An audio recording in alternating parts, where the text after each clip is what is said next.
That played a huge part.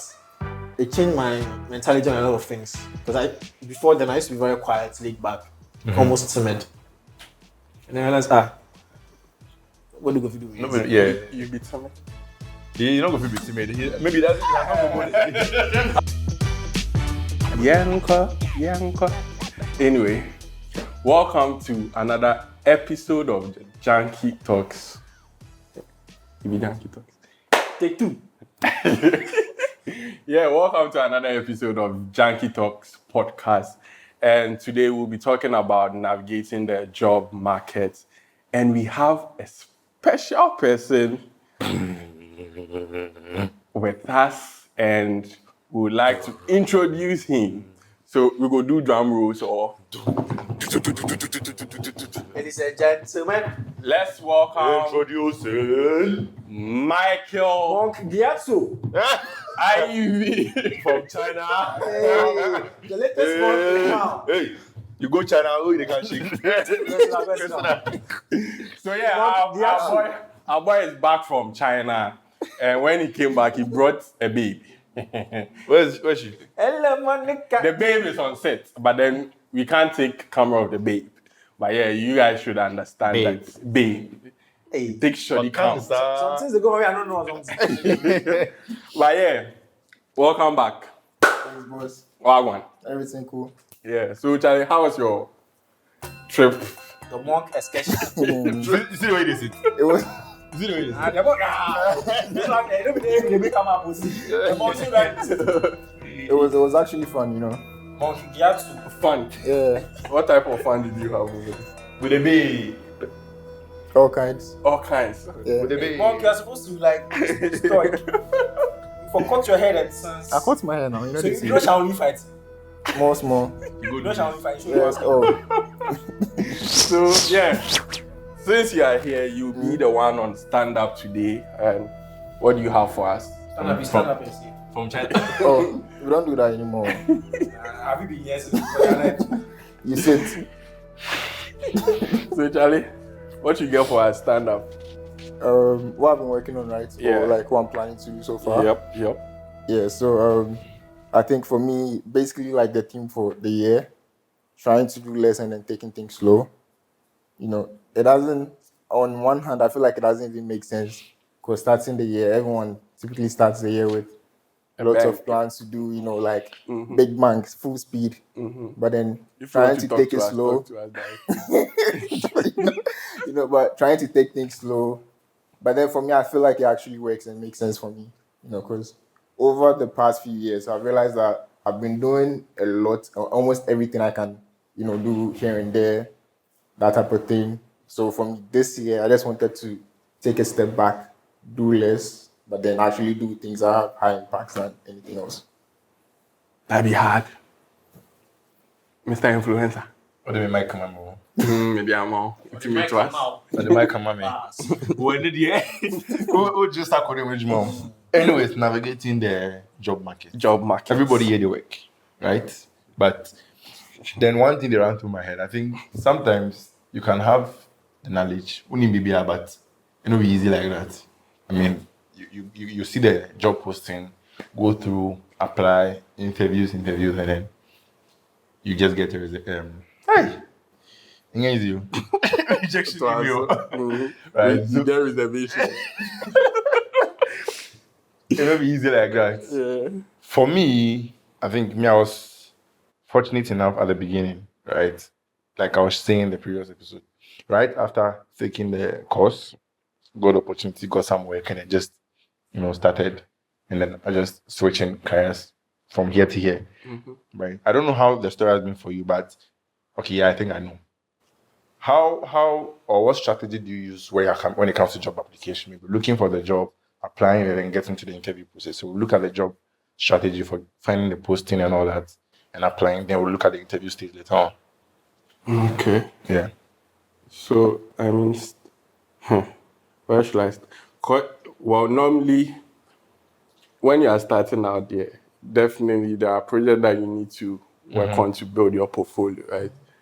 For me, because I was mostly doing stuff on my own, like trying out projects on my own and also I was doing freelancing because I had like a full time. That was my engineering job. So for me, navigating the job market wasn't really a thing that was like on top of my mind because it was mostly freelance basis. And with freelancing, what I know about the freelance market is you need to, like, people need to know what you are doing. Okay. So that when they have like an opportunity for you to work on a project, you're on top of their mind. And this has been really helpful because there are times where people do reach out to me, not because they know me, but because they've seen my work. I remember one guy reaching out to me and was like, he remembers like the fact that he was looking for someone to fill this particular role, and he saw my design. But then at that point, that was not their priority. Oh, okay. Okay. But then he recently saw a post of mine and was like, nah, this thing, we go back to him. So then he reached out just because I posted again and he saw it. Imagine I didn't post. Yeah. So for me, before when I actually switched to working like full time, freelance was my space when it comes to looking for jobs. But then with the applications, I said, no, self-evaluate yourself always. Just know yourself, where you are at this point. Try and see if there's any gap that you need to fill. Okay. Like, read the job descriptions. And most of the time, we get scared by job descriptions. Me, you know, they scare me. Brofo. Yeah, sometimes you read it, and you realize maybe out of 10, maybe you take 6, you can still apply. Okay. Right? Because normally, sometimes if it be templates, they put for them. Oh, for real, like True. the templates. Or Sometimes ChatGPT. they don't really. So until they get to actually see you display, like show what you have, just apply because you don't know what will happen after the application. So normally that's how I go about it. I try and evaluate myself, know what I'm missing. Like I said, try and find a common thing between like some of these jobs. If you know you are lacking this particular skill, just give yourself time, learn it. If you need to take a free job to learn this particular skill, get one, do it. Right?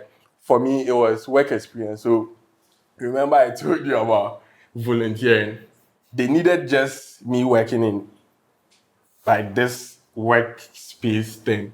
So then what I did was, okay, then make her do volunteering because that would prove to them that I can work in a like this work setup thing. So that's what I did 3 months to do start apply again. Then I get a job. So yeah, it's about you most of the time evaluate yourself because that would actually help you know Where you're lacking in all that, yeah. before you even start applying. And don't go broad. For me, I think my experience was like Jeff. Right, where most of the jobs I've gotten have come from me putting myself out there. Because my first design job that I got, it was because I was putting myself out there. And I even asked if someone was hiring. Okay. And I was always like posting my work in the group chat back then, the US Ghana group chat. And then, so when I asked, already the person has seen my work a couple of times. So they already know what I can do. Right, so I asked and then like, oh yeah, sure, I should just send them like an email, this and that. Then I went to meet the hiring manager, and then that was how I got the job. I've also gotten like other jobs through that. Even the one that Jeff was saying with the volunteering one, for instance, that's where we were back then. That one to the CEO of that place reached out to me because I posted a work, and you know she saw it and she was like, "Oh, this is nice," and we got to talking, and then from talking, it led to one thing led to another, and then started working there. But then for like actual application process and all that, not so much. But then that. most of my stuff I've just come to put myself out there. You have a full-time role, right? So you went through the application process. Okay, so look at that. You do look nice, though. Yeah. Hey, gang shit. What's the story, this guy? You You forget the question. I knew it. I knew it. What a... I should say I'm said it. Oh, God. Please repeat the question for me. How you did navigate the job? How did they start? Yeah, I see the start. Yeah, I mean, contrary to what they said, me, practically all the jobs I get, me, I find out. You find out. I apply Takashi, I get out. And me, what helps me is that I'm very good at interviewing. So, yeah, I talk. Then don't bother yourself giving an interview. Because if you give it to me, I'll get a job. Right. But yeah, me, it's mainly finding the job, applying. Right. I never really get job through like referrals. Yeah. I mean, people refer, but most of the times it's not something I'm interested in. And when Yeah. it comes to the finding, what should you look out for in terms of, definitely there's a requirement and responsibility what you have to do and all that. And then how do you match that with where you are? That's where I am. Yeah. Yeah. Me, how do I even say this? I can apply to any job at once. Right. I know I don't really bother whether I am there or I'm not there. Okay. Right. I go see staff designer for Microsoft. I just apply. And I don't know if I told you this, but I actually I was this close. Well, not this close, but I always got into Microsoft. I'll Because show you the email. of that strategy. Oh, my phone is there. This was when I left. Yeah. This was just, and that was one of the things that influenced me to leave. Yeah. I was going to do the interview, but then they froze hiring for the role. Then that was when the layoffs. Yeah. So they froze hiring.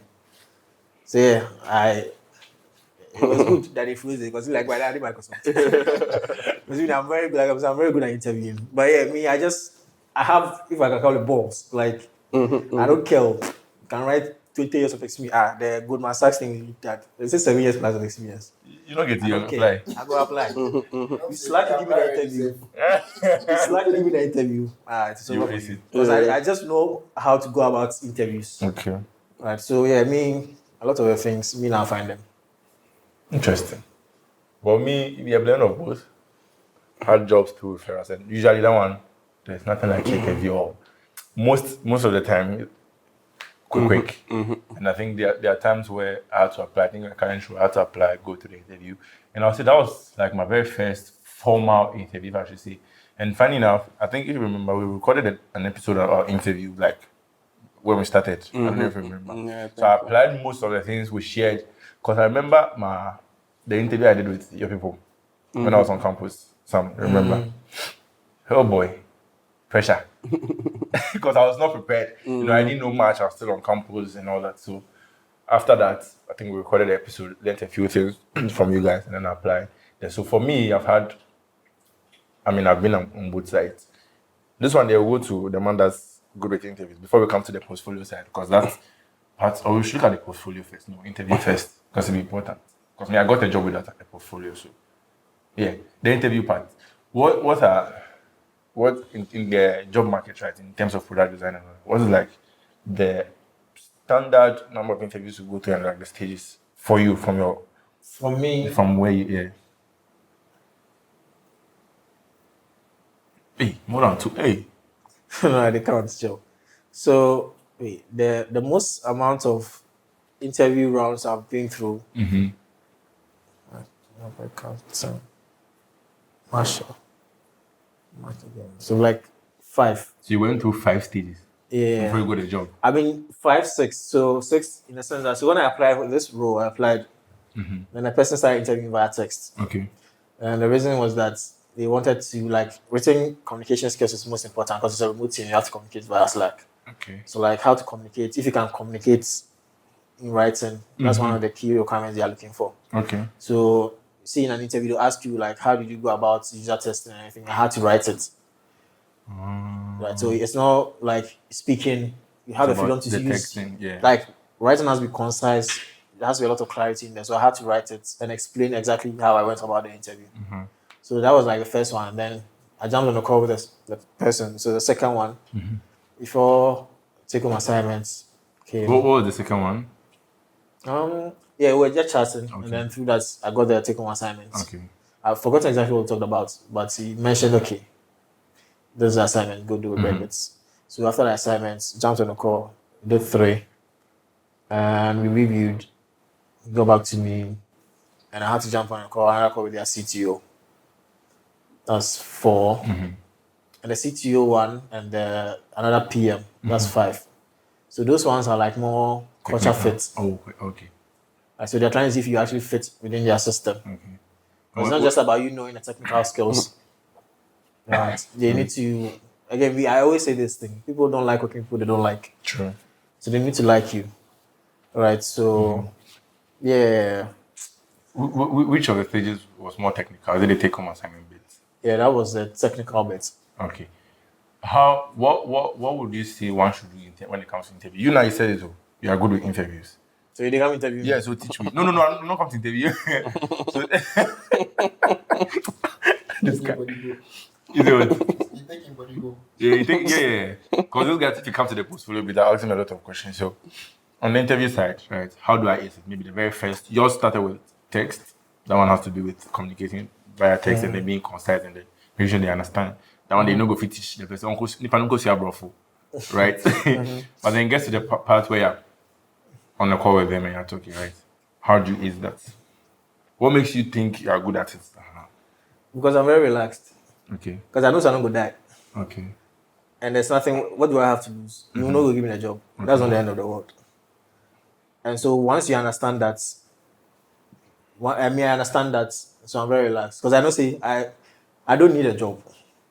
Like the job at the interview for, it's not like I actually don't need it. That is what I tell myself. I don't need this job. So because I tell myself that I am relaxed, so I'm not in a hurry to impress you. I'm just saying what I feel like I have to say. Right? And it stems from that. And from that, I go feel crack, like the way they do I go feel crack jokes. Like I talk to you, crack jokes. Some people are too like Fenchem. Rigid. If you don't understand Fenchem, it means Fenchem. So, yeah, like I can just crack jokes. Oh, no. And yeah, people are too like in their head. They feel like, oh, they have to be serious. Scared and all A lot of time you're not looking for that because they want to see if they can actually work with you. Yeah. Right, so yeah, I'm just relaxed. Me and I talk, I vibe with you. Then things. If you ask me a question, I go answer. And I think the last episode, if I don't know something, I don't know it. You know if you kill me. Like that's why I keep telling myself. Like in not just interviews, like anything that I do, you know if you kill me. Like I won't die from this, right? I'll be fine. Will it be embarrassing? Yes, but who embarrassment came? Yeah, like because that used to hold me back a lot, and I realized that I don't even know what happened. Yeah, I feel like again those turning points, the sickness that that played a huge part. It changed my mentality on a lot of things because before then I used to be very quiet, laid back, almost timid, and I realized what do you go do? No, but yeah. You be timid. He's not going to be timid. Maybe that's he has not going to As you talk, and they try and get the part. Well, you don't experience that side of me. Let me ask you this thing. The cracking jokes and things part, right? You ever backfire before? No, Or not. not necessarily. So you need to know the kind of backfire jokes part, you crack. For example, just recently I had an interview sort of. Then they introduced the person to me, right? And I was like, your name sounds like Eastern. No, the person said you come from Zimbabwe or something. I said, it sounds Eastern African. He said, no, it's actually South African. I said, well, clearly my geography be off. Like, you see, you know, some people go feel, oh shit. Like, first, they go start to panic. Like, just crack jokes about it. If somebody do something, or if there's something obvious happening around, and it is sometimes pulling people's attention away from the interview you're having. Crack a joke. I don't know if you've seen this video where this guy was having an interview on BBC and then kids running into the room. Then the guy pretend like nothing happened. Then his wife tried to put the kids away. Then his wife fall down. Then everything was just awkward. You know that video? You've not seen it before? No. If I find it, I go give Mr. Kamiki put one inside. It was just so awkward. It was just so the guy do like nothing happened. He mixed stuff. He talk. When the kids they come, then he put the kids back. His wife ran into the room. His wife fell down. It was so awkward. Like crack a joke about it because they've seen it. Yes. So you pretending that it's not happening. I think it's not helping matters. There was one where they were on a Zoom call and I think the CEO was wearing shorts. Have you seen that one? No, and then he left like a laptop days, you the web shop, so you forget where you walk away. COVID era. Yeah, during COVID, where everybody see. As everybody see, just so it doesn't become awkward. The other people who 10, all of them were in shorts. And they were all laughing about it. I was like, wow. Like, Yeah. you just have to be relaxed. And I feel like, even the time I interview yourself,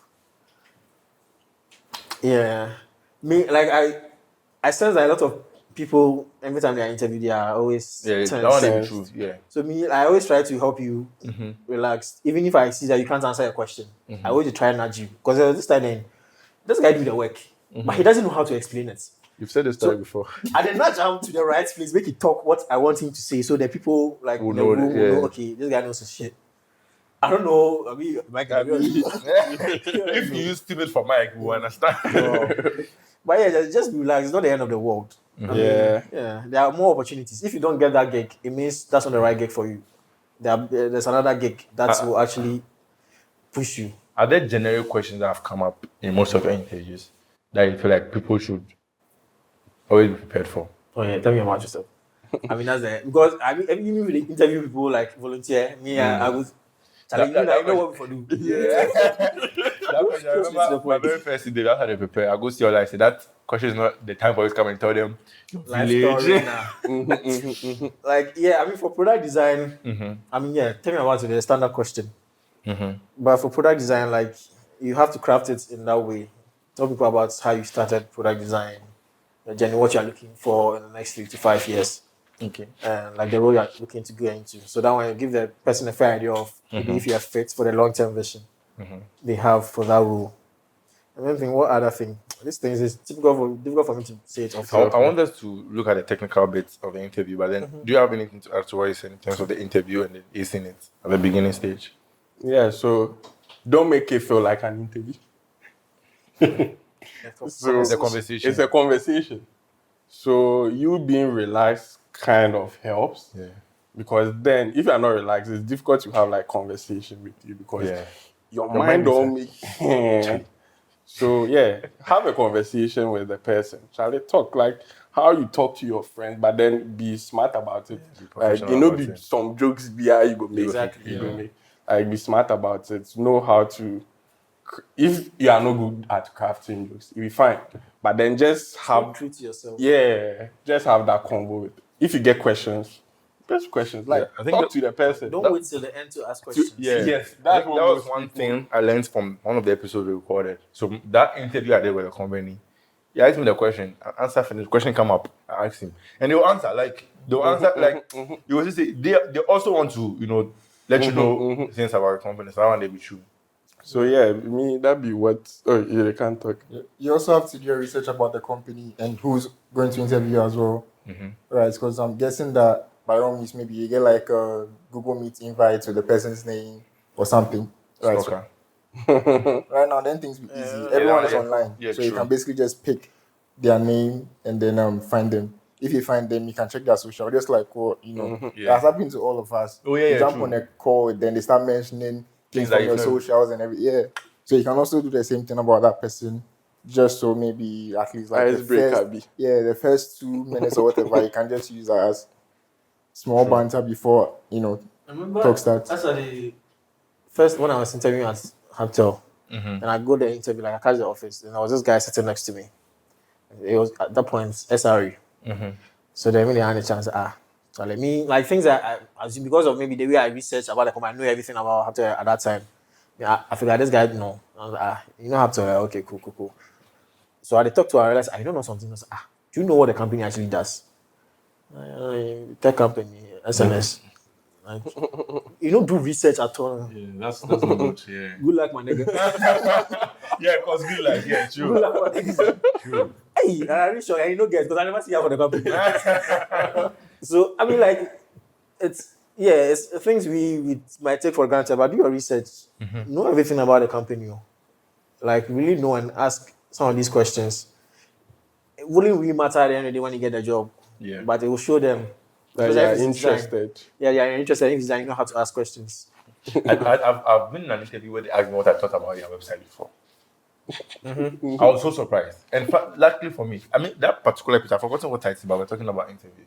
So luckily for me, before that, went on Then their you website, go look at what then they do, their services, about all those things. Because now, if you didn't do it and they ask you, what do you think about our website? That Where's means you your- self, your you know, go to. Yeah. And at that point, it feels like you just they apply for just applying apply, sake. yeah, You are not exactly. really interested in what they are Exactly. doing. So yes, sometimes maybe if you do something before where you still get a job, be lucky. Maybe probably then see something way. But then most times it just shows that you are not interested in what they are doing. So there's a hype, you might be good, but they were like, nah, even our website, you don't Because that's even- a basic. That's a most common entry point. For whatever you're For whatever. Like you just search the company you are applying for. That one too, you know. Funny enough, that's like, I think the whole interview process, they're actually looking for two things. What you can do and the things you know about them. Like those are the two things that they're looking for. So once you're able to ace these two things, you get the job. Oh yeah, I mean, well, then we come talk something too. Okay, yeah, then. So interviewing is a skill, right? Or it's like a muscle, and just like every muscle, you have to exercise it to be good at it. All right. So me, what I tell people is like on a one-to-one level, apply for jobs, even if you have a job. Even if you know you are not going to take the offer in the end, apply for it Just to get and your interview. skills. Right. So if you apply, if you don't get it, you can use that to evaluate yourself and see, okay, this is where you're lacking. But if you get it, just interview. Because it's a skill. And if you imagine you being in a company for 5 years, if you never interviewed and then you're out. The next interview, you be You true. make shit. Because you wouldn't know what to say. Even you're about me, self, you wouldn't know what to say. Right. So just interview for interview's sake. It's a muscle that you need. I know there's a lot of employers you are in a company, go and sit down. I actually see someone about this one. The guy they company, maybe like on LinkedIn, he posts say he look for a job, or maybe the LinkedIn banner he puts open to work or Yeah, something. that thing, yeah. Instantly. Like he those say, companies, I don't "Sakram, understand them." bye-bye, Kofi." That be your. Like they are putting you in these handcuffs. It's just a different conversation. They get on my nerves. But But whatever the case be, if you go be open about it, at least know like the company you're working for, then Oh yeah, the that one policies be and there. But everything. I don't think it's a call to.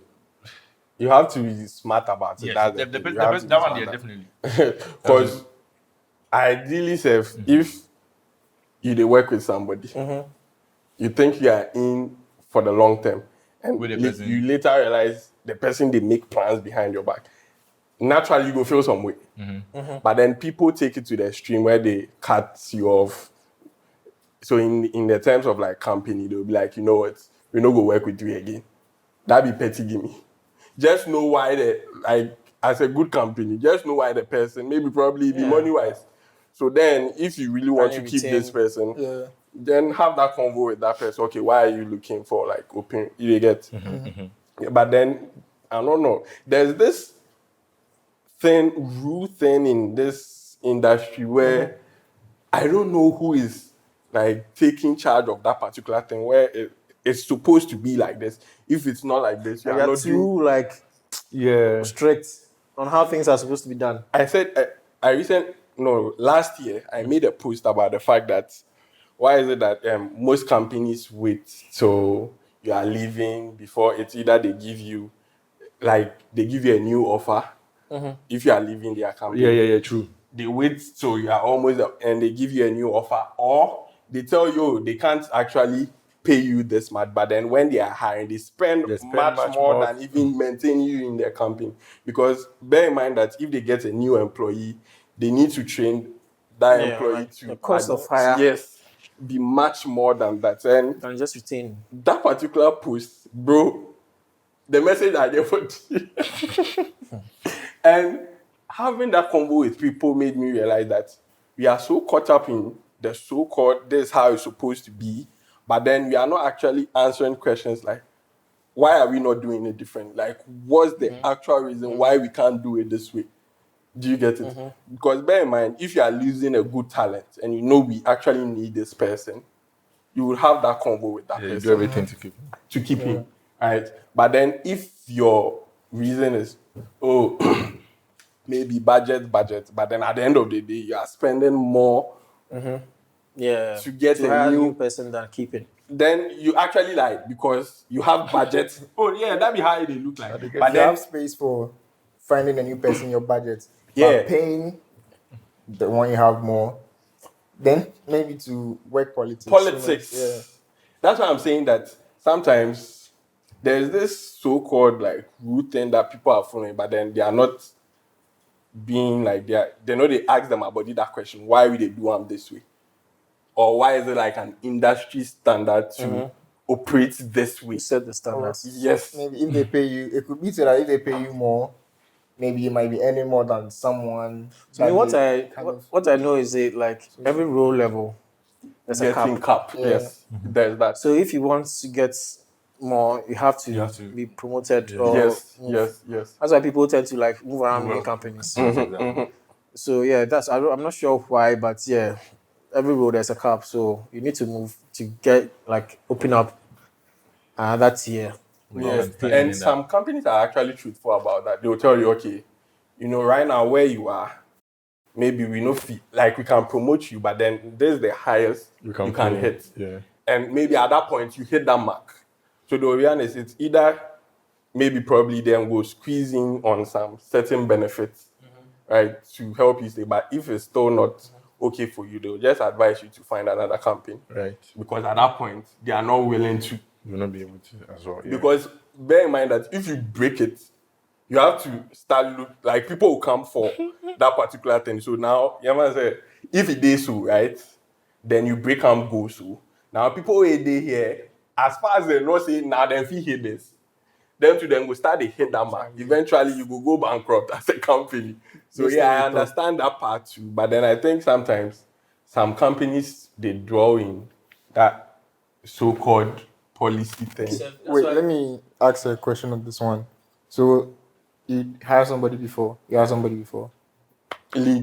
Oh, okay, cool. So yeah. Okay. So you ever get this situation where someone has applied for a job or they're asking for more money and you know that they are not there yet? How do you handle that conversation? Because maybe let's say maybe right, You've like witnessed it before. two people, let's say two designers in the company. One person does more work, maybe the same role, but then because of what that person is capable of doing or does, right, they earn more than the other designer. Right, and then the other designer finds out and they come like, oh, this. So they want more money. How do you handle that part? So what I've noticed is during an interview the person finished, the person mentioned asking price. The designer said, people know, as I won't mention here. No problem. Forget say Mike, we wear Mike. You know go matter. But I will talk about after here. And the company to you say, You make it talk. the person talking, listening, or everybody say, okay, cool, left. Later on, in the team, then they laugh him. And they love the guy. Say, who do you think you are the guy for this money? I told me I've witnessed that thing before, and I also kind of experienced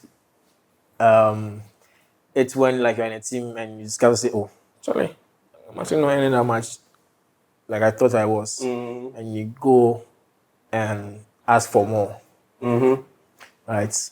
I actually do that before. I actually do that before. But then again, a lot of the culture in the company plays a key role. Yeah. Yeah, because okay, I won't go into it that much deeply, but basically, if you're asking for honesty, don't just ask for asking sake, or don't just ask because you feel like someone in a team. So you need to back it. Of course. Back it with what you've done, Exactly. the value you provided, and why you think you deserve this money. If it makes sense, then go do for you. Well, for the first part, when I tell you that, so the place I was working before, normally what happens is they let the lead know the budget for that role. That's one. Okay. So when I'm interviewing the person mentioned, yes, people will mention figures that you know that this person will not go free. You just let them know what the budget is for that particular role. Okay, for this particular role, and I think I've been in that position before. Okay, this particular role, this be the budget, so we don't go free pay. You don't let them. You don't tell them. I don't think you should tell the person. Maybe if you can, me I won't come and say, oh, Charlie, your skill sets, the money you're asking for there, in case they love the person. Yeah, I wasn't part of. No, for real, I wasn't part. Then I left. I come back and they laugh. I said, also. Okay. So I let the people know that this is the budget for, because sometimes they want a beginner total. Sometimes they want someone who is this. Because I remember we had designers from Nigeria, some in Ghana, some in Kenya, and all that, and they were not all being paid the same. based on their skill set. But this particular, and I was not the only person. Other managers were on the call, but I was like the one doing that. And for the part where I was asking for a raise, like someone said, you don't just go in there ask for a raise because this person is earning this amount. And I remember the point where I asked for a raise, I think I asked for 50%, I got 25%. And their reason was they cannot afford the 50% because of what was total. But then I asked it because of the workload at that point, right? First, I was the only designer. We gave me design, coming free. Now you can't make me lead. Handling a design team with maybe, I think we're 3 UI guys. Then you have 3D guys. Meaning 3D, the motion graphics. So now the workload became plain, not just designing and managing. So I had a reason to now ask for that, Makes sense. increase. All right, I mean, still on interview. One more question on the technical bit. Whatever you want to ask. Yeah, on the technical bit. How do I prepare for that part? Because they gave you take home. Me, I've never got that before, and I don't know if it's standard across every place that maybe they give you take home. It definitely differs, right? But then at the point where they give you take home, how do you go about that? Yeah, so take home assignments, right? It's basically the companies or the hiring managers or whoever is hiring you to assess how you work, right? And so you basically need to apply your process there. Okay. That's what I realized. So me, I've done 2 take home assignments so far. Me, what I'll do, I'll ask you questions. Plenty. Maybe sounds this will be food. Okay, one where I am now, I call the guy, it's the CTO. I call him one Saturday. I tell him, what's up? This thing, I don't really understand. What do they mean? This, blah, blah, blah. Like initially, I didn't want to say it because he felt like, okay, take home assignment. Yeah. You maybe so. Right? Because that's how I work. Yeah. I mean, I can't work without clarity. And even the one I mentioned that I went through 5 or 6. Yeah. Yeah, I went through I asked a lot of questions, take home. And I got to the point where I realized I wasn't getting a lot of information. So I told them that I don't have information I need to work on this. So I want to work on this. So I'm declining. The offer.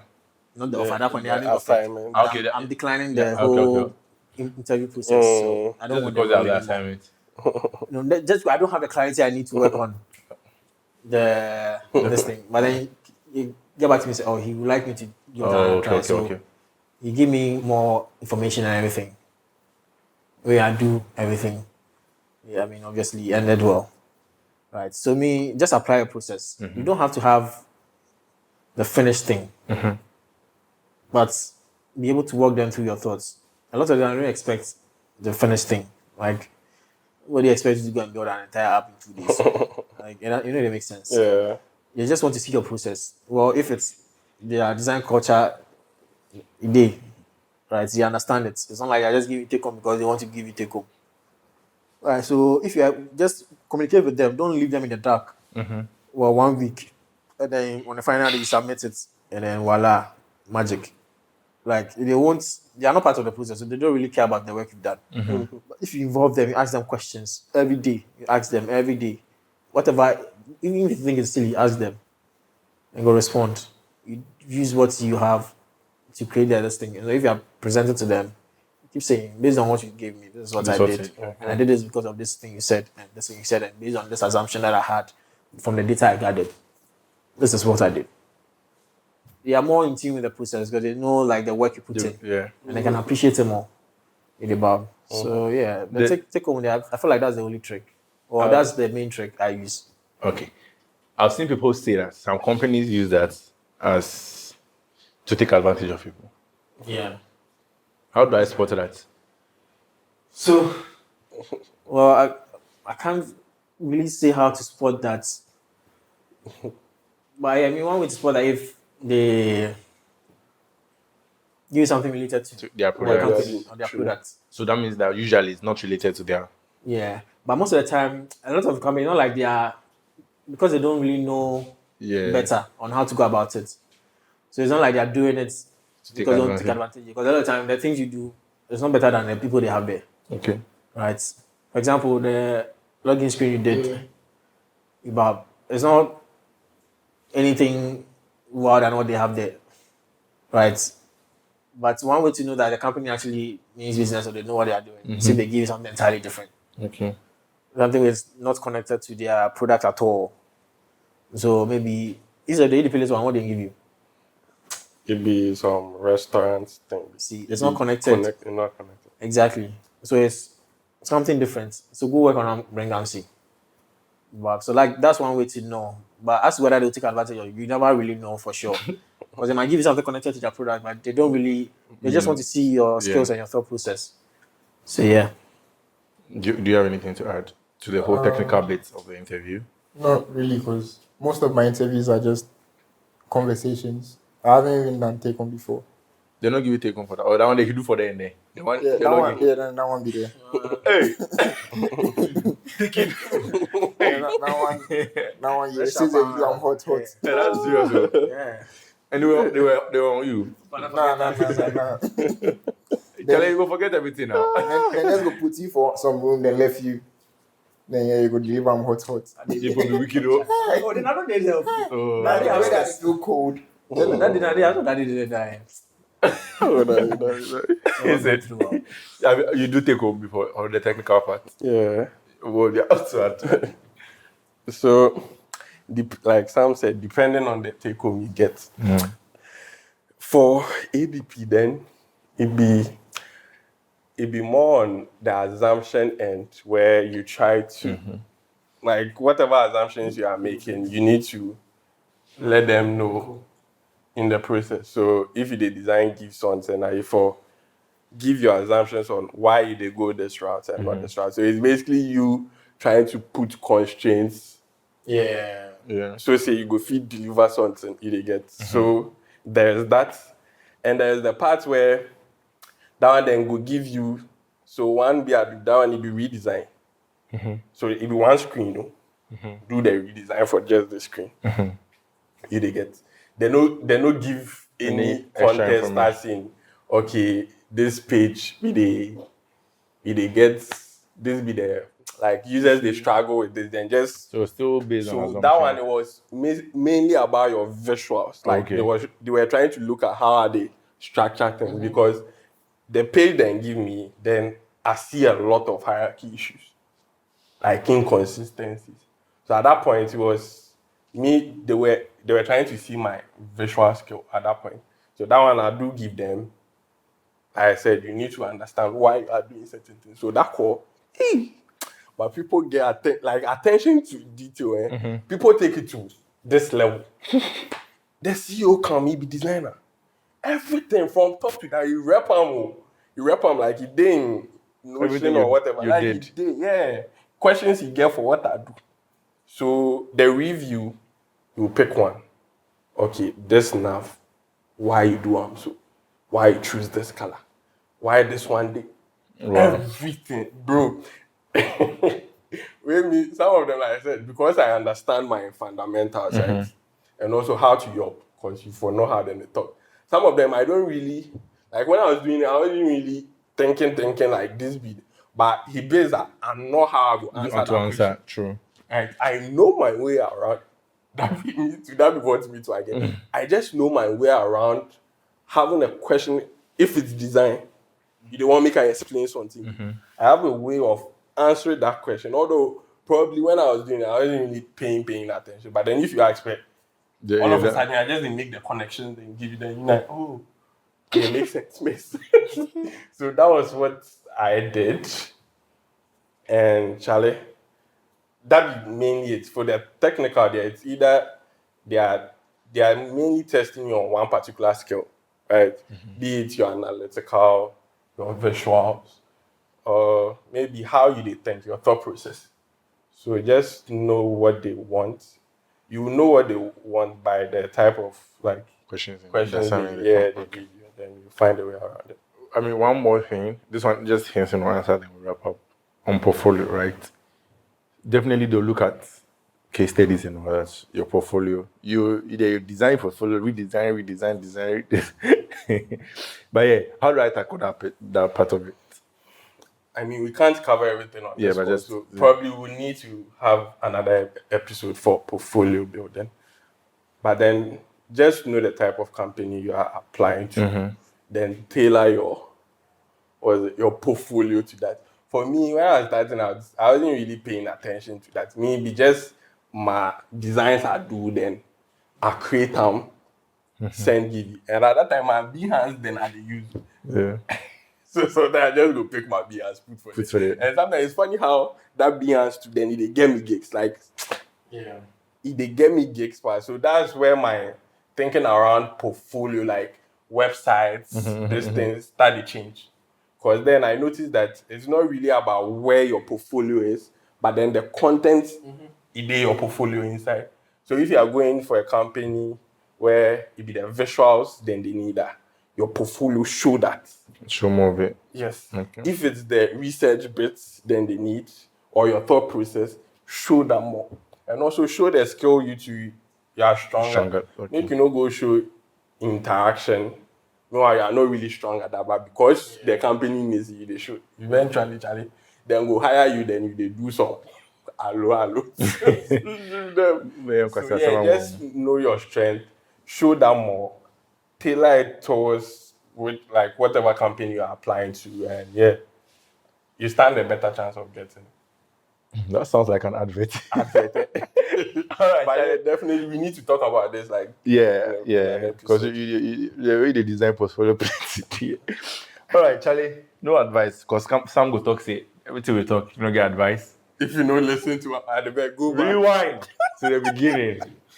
Charlie, please subscribe. We beg you people. Yes. 99%. 2 million.